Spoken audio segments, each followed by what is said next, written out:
Alright, hello everyone, welcome back to the channel. This of course is another anime reaction video. Today we're reacting to the final two episodes of the Noragami season 1. The first season of Noragami. I can't speak at all, just like in general. Episodes 11 and 12 of season 1 of Noragami. Things we're getting a bit fucky. Things are looking a little bit down, so to speak, from the last two episodes. We had a really good, like, nice, like, heartwarming episode, episode 9. We resolved the sort of conflict between Yato and Yukine, and it was great. It was beautiful. It's a very great time. And then episode 10 comes in, and it's just like, hey, guess what? It's not over yet. And I obviously know it wasn't over yet because we were only on episode 10. But it felt like a climax to a season, but apparently the creators have decided, nope, there's more coming. They're really setting up something crazy here. And the thing is I don't know that it will be fully, at least not fully, taken care of in this season. Maybe it will, but I see it more continuing into at least a little bit of next season, maybe, because it seems like they're setting up a lot of big things that would, like, it'd be weird if they tried to completely wrap it up now. I feel like it would be rushed, you know what I mean? I could be wrong, but after these two episodes, then we're gonna get started with season 2, and again, the watch guide that I have is to watch the first 6 episodes of Noragami season 2, and then after that, the second Noragami OVA, then the first Noragami OVA, then the rest of the season, and then both of the Noragami Arigato OVAs. As far as I know, that's what's happening. But either way, Hiyori's forgotten lots of things, so I can only assume Nora cut, the connection, because that's what they were talking about, cutting connections to people. That was mentioned as a solution to, I think, Yato by Tenjin ? At some point, if you want to, like, solve her, like, her problem that she came to Yato with, then to just cut their connection entirely, and because she doesn't remember him, I'm thinking that's what's happening. But without further ado, we're gonna see what happens in these next two episodes. As always, unless you're new here, there will be links down in the description below that will take you to the full-length, uncut reaction, so go ahead and watch the reaction over there, and then come back to YouTube for the discussion. So, without further ado, let's get started with episode 11 of Noragami, season 1. I wish I had known beforehand, because watching, like, episodes 10, 11, and 12 together would probably be a good idea, because they all fit together, at least, based on what I know, because the first half was, like, epilogue, so to speak, for episode 9, but then the second half of episode 10 was setting up what we're doing right now, which speaking of, I need to go check comments real quick, just to see. Apparently, Rabo is from a Noragami short spin-off. Real quick, I want to look that up, though, just to see. Yeah, okay, it's a short 2-chapter special called Noragami Awase Kagami, Clash of the Gods of Calamity. Oh, Clash of the Gods of Calamity. Did they have some sort of falling out? Interesting. So, technically, I guess he wasn't in the manga originally? I don't know how it works, because I'm not familiar with the Noragami manga, obviously, but he's apparently technically anime original, but also technically, like, half canon, or however you want to call it, which is an interesting thing to do. It's always interesting to see how certain shows mix in either spin-off things or just, like, new anime original things. Sometimes it can go off the deep end, where they just come up with a bunch of random shit that wasn't in the manga that either makes no sense or is, like, worse than before. The biggest example that I'll always keep in my mind of, like, anime original going wrong will definitely be Tokyo Ghoul. Tokyo Ghoul Route A. Fuck, what happened, man? What happened? Why'd you have to do it? Like, especially since the after season 1, the manga stuff after season 1 is so good. Like, even like the stuff that they kind of kept from the manga at the beginning of Route A, like Kaneki fighting Ayato, they fucked it up there too, because if you didn't know, there was an amazing moment in the manga involving 103 bones. It's really good, and I don't want to spoil it because it's really good. It's really good. Just like look up Tokyo Ghoul Chapter 75 and just read that. It's really fun. Well, not fun for Ayato, but we don't talk about that. So I've heard other cases of anime-only content being bad. The other case that's, like, exceptionally bad that I can think of is, like, let's say Bleach, or, like, any long-running shonen series, where they just have, like, long stretches of filler. Bleach specifically, because they had whole filler arcs, and now you can skip the entire, like, Bound arc, which is, like, a really long arc, so it's not as bad. It's the only time it's weird is when, because I think they had an entire filler arc right after the end of the Grimjow fight in the Arankar arc, and I think they had another one right before the really big Ulquiorra fight, which is just bad timing. Even if those fillers were good, it's just bad timing. I think filler can work, or at the very least be, like, entertaining. It only truly works if, like, the original creator gets involved, because he has, like, things that are going to happen in the future that he knows is going to happen. He can come back and be like, if we're going to put in anime only content, let's put these things in. Like, for example, like Jujutsu Kaisen, they had a pretty good, because it's technically anime canon, but filler, so to speak, for the manga, like extra scenes that flesh out Junpei as, like, a character that the author wanted to put in the manga but didn't get a chance to because of time constraints or whatever, or like Black Clover, where they had a filler arc, but it was the filler was coming from a section it took place during a time skip. So basically anything could happen as long as by the end of the time skip they are still like the manga and anime, they have, like, the same power level, so to speak. And it, like, I think Yuki Tabata came in and helped on that anime canon arc too. So in cases like those, it can work. And I realize I'm talking a long time about this about this idea of, like, filler and anime canon, when that really doesn't matter to this episode at all. But coming off of episode 10, I can't imagine what episode 12 is going to be like. Maybe I can imagine it. It's going to be, like, maybe probably, like, big fight, get Hiyori's memories back fully at the very least. I think that either she at least somewhat remembers it, and she's gonna have to try and figure out where Yato is going, so she can, I don't know, do something during the fight. Maybe, if anything at all, whether or not she went back into her sort of, like, phantom form, or, like, half phantom form, or she's still at home and she just needs to run to find where Yato is. Either way, there's probably gonna be a moment where he starts, like, doubting things again, like he was doing when his fight against Rabo this fight. He was sort of giving in to what he was saying, remembering who he was, and going back to who he was before Yukine, who was a part of his current life, reminded him, no, you're not like that anymore, you're here with us.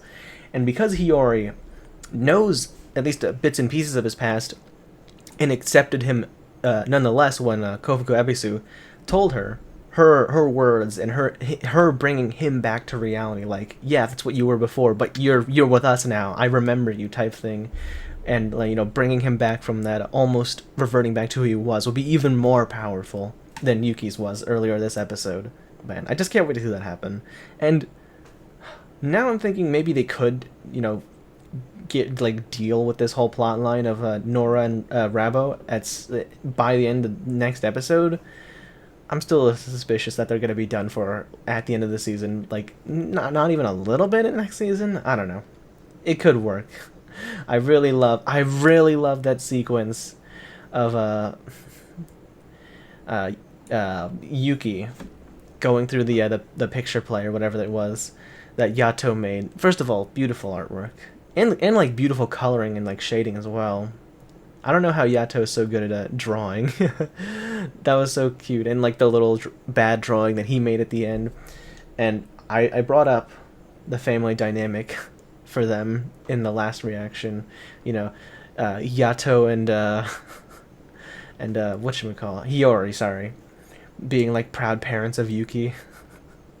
It was almost like Yuki was doing that thing where he's like, hey mom, come check out this comic book I wrote, and, like, showing it to her, and she's like, oh wow, that's so pretty. And it's like, yeah, because I can remember a time when I did that. I didn't do it very often, but I distinctly remember a time where my cousin and we came up with a shitty comedy skit, and we forced our parents, our moms, my mom and his mom, my aunt, to sit down and watch it. Looking back on it now, it was a train wreck, and I'm so embarrassed that it ever happened, because we couldn't even memorize the lines because we were stupid kids. But seeing somebody else go through that, like seeing, like, Yuki the kid that he is go through like a similar kind of situation, or like even seeing like if I had a kid, if big if in the future, and they were doing something like to me, that would be like the sweetest goddamn thing ever. It'd be so cute. But it's not funny when I do it. And that scene where they were meeting up with Yori, and they did the thing that I said, where she was unconsciously, unknowingly, like without knowing why, crying, just because she couldn't remember them. Oh, it's painful. Pain. All I know is pain. God damn. All right. I need to get into the next episode now. I've been talking for a little while now. So yeah, I'm gonna get into episode 12 of Noragami season 1 now. I'm really kind of upset. Not not that the season is over, and not that I decided to watch the show at all. What I'm kind of pissed is that it took me so long to watch the show. It's by no means perfect, obviously. Nothing is really ever perfect, but it's so, like, how do I describe it? In what it does, it's really well done, and I especially love the way it had the whole, the story of like their little family. That always comes up a lot. It's a meme, family, like a fucking Fast and Furious or whatever. And that's a large part of another series, Gintama, that I'm watching. But that will always be like a universal, like, interesting, like, story to tell with, like, really nice themes and shit like that. And it's always fun to see how different stories, execute that theme. And it's usually always unique and different from other ones, so I loved watching this. And what I'm pissed about is that I didn't watch this show sooner. Maybe I might have watched an episode years and years ago, but I was good friends with a guy a year above me in, like, middle school or high school. Well, middle school and high school. I don't remember when, but he was dating this girl who was super obsessed with Noragami. I don't think I watched an episode. Even if I didn't continue it. I'm pretty sure I didn't watch it, but she was obsessed with Noragami, Tokyo Ghoul, Noragami. She was obsessed with those shows, and I never watched them because either I didn't watch anime or I didn't watch very much anime, and, like, the small amount of anime I did watch was very different from these, like, from Noragami, for example. But I wish I did watch it sooner. I kind of wish I don't, because I got to experience this show for the first time with, it was my first time. Everyone else who's watching these reactions probably already watched it.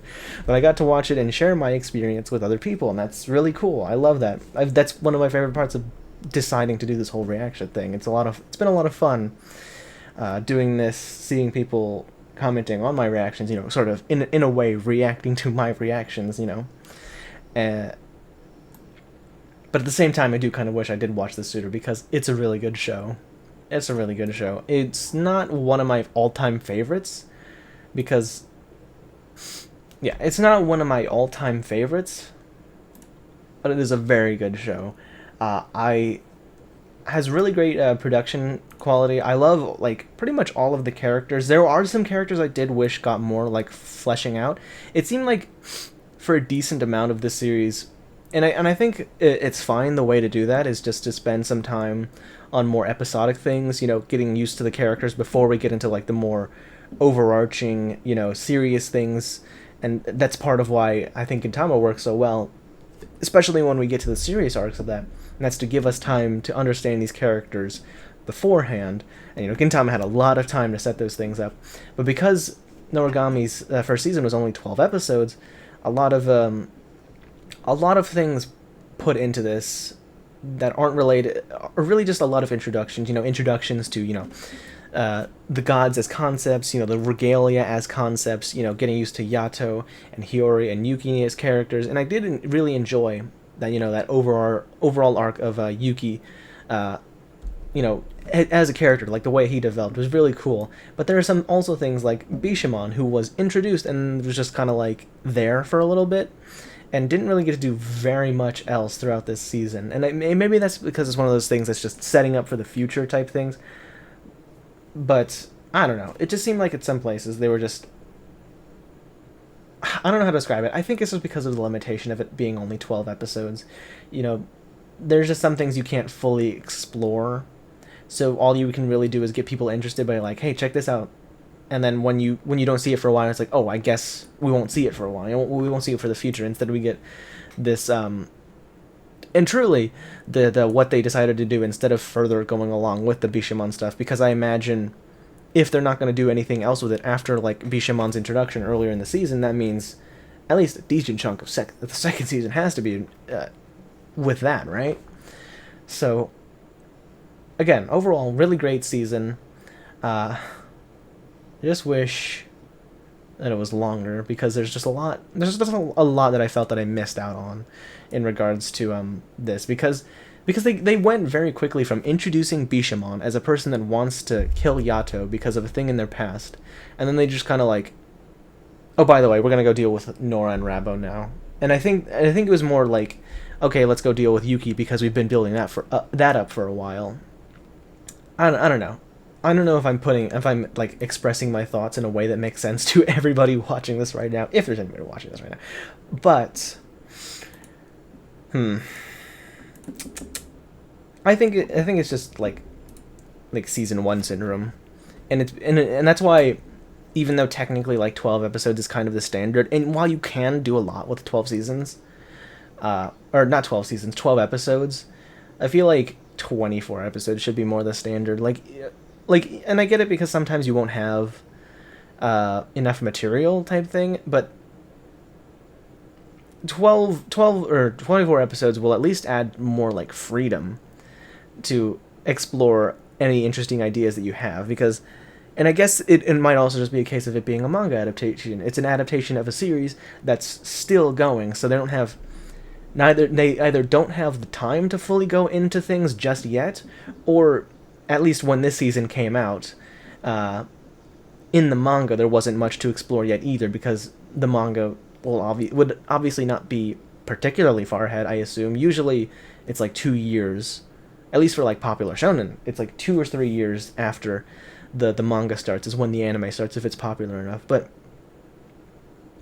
either way, if I had to give it some kind of like number score, because that's what everybody wants when they like watch a review of something. Some people will watch the review, some people just want to hear the number at the end, and maybe get like a short list of reasons as to why. So if I had to give it a number,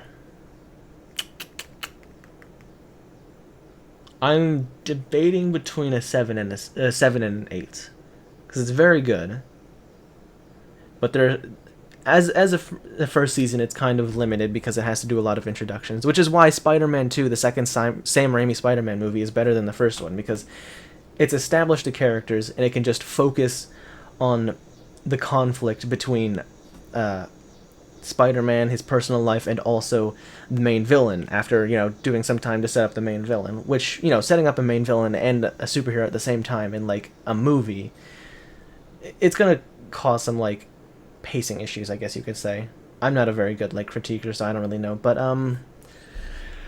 fluctuating between the two,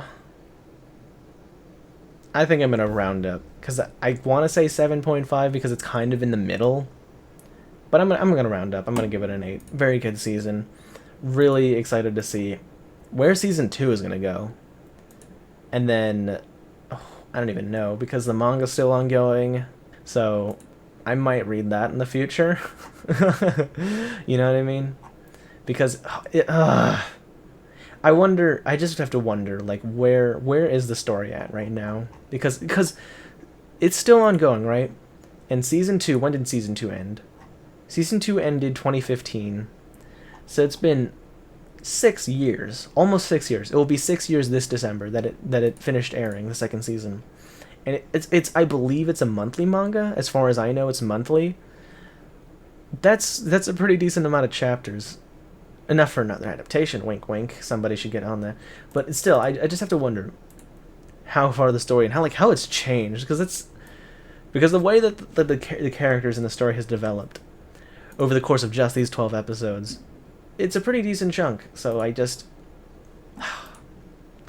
either way, that's pretty much all I have to say about this episode. Really excited to start up Noragami Season 2 very soon. If you enjoyed this video, thank you very much for watching. Make sure to hit that like button if you enjoyed, and hit that subscribe button so you don't miss a single upload in the future. Thank you once again for watching. Peace.